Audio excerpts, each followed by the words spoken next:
topic, credit scores. How are they determined? How do we improve them?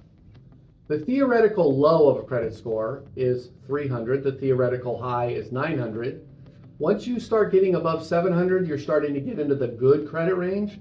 When you get into the high 700s, you're really starting to get into the great credit range. When you get north of 800, you're pretty much gold plated. So that's the goal.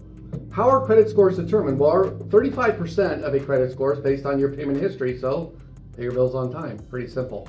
30% is based on how much do you owe. The higher percentage of the balance you owe relative to the limit on that credit, that becomes a little bit of a drag on your score. It's kind of the ideal number is 30% or less. So if you have a $10,000 limit on a credit card, try to keep that balance below $3,000. 15% is based on length of credit history. So folks that have had credit for a longer time, that is a benefit to them in their credit scores.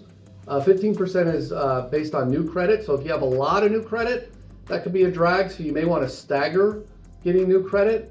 And then 10% is based on credit mix, which is a nice mix between installment and revolving debt. So what are some easy ways to improve your credit scores? Number one would be pay down balances on revolving debt. That's going to be usually the quickest and fastest way.